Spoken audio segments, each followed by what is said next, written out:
Hey guys, so back at it at the 350Z. What I'm going to be doing today is actually going to be repainting these interior trims. As you know, the 350Z is very common to have these center console paint chips easily comes off. I don't know if you can tell just by scratching it. Yeah, it's like rubber. I don't know, maybe it's like plastic dip, but I'm gonna take all these out, take out all the consoles as well as the door handles, the window switch, as well as my driver's side. I think the previous owner tried to paint it themselves as well, but it's bubbling up.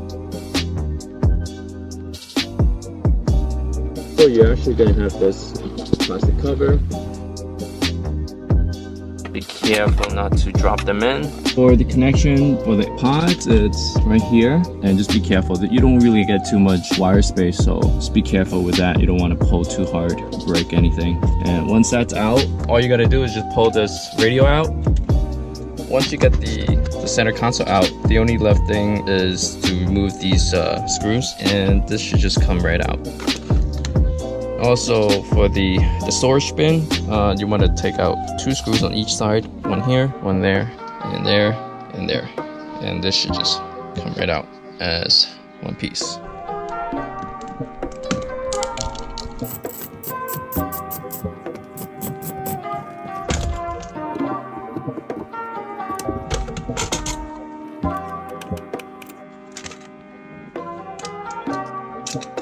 I remove all the interior trims that I'm going to be repainting. First, I'm going to give these a good wash and trying to get rid of these paint first by sanding it off. I'm actually not going to sand these because I actually like the texture. But what I'm going to do, I'm just going to give it like a really good soapy wash.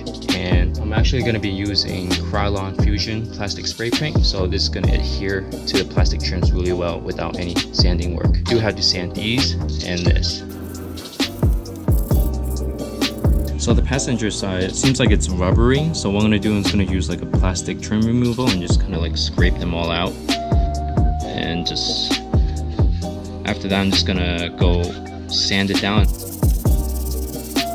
So before you start painting, you want to make sure you clean the surface really well and make sure you have enough space for all the pieces that you want to trim, because you want to be able to have room for all the angles inside, under. So what I did here for like the small tiny pieces, I just put like painter's tape and just have it propped up so I'm able to like move it around in case I need to like spray it under or to the side. Stuff that you don't want to be painted, as far as like the hinges right here for the cover, I had that taped off. Make sure you wear a mask because you're going to be spraying this in an enclosed area and it's going to be very dusty. You don't want to breathe that in. So make sure, wear a mask, eye protection. I'm wearing glasses.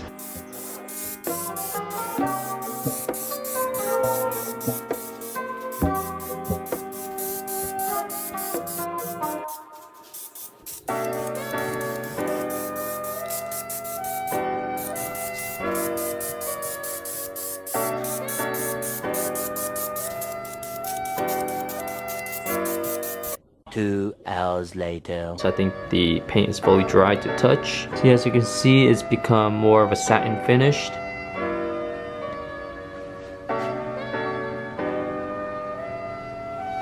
Nice, this came out really perfect. So I got all the trims back on. I don't actually have the video of me putting it back on, but it should be the reverse process of me removing it.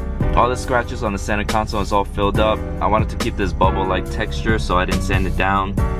I just gave it a good wash and painted over it. Remember the bubbling up part here? Now it's all gone and looking smooth. The interior looks brand new again.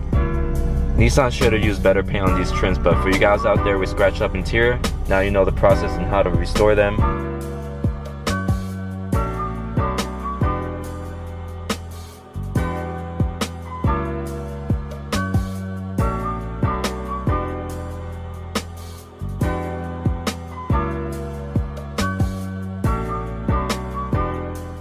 I highly recommend doing this for you guys out there with scratched up interior. You know, like we spend most of the time driving inside the car, and with the interior looking clean, it just makes the whole driving experience so much better. That is it for today.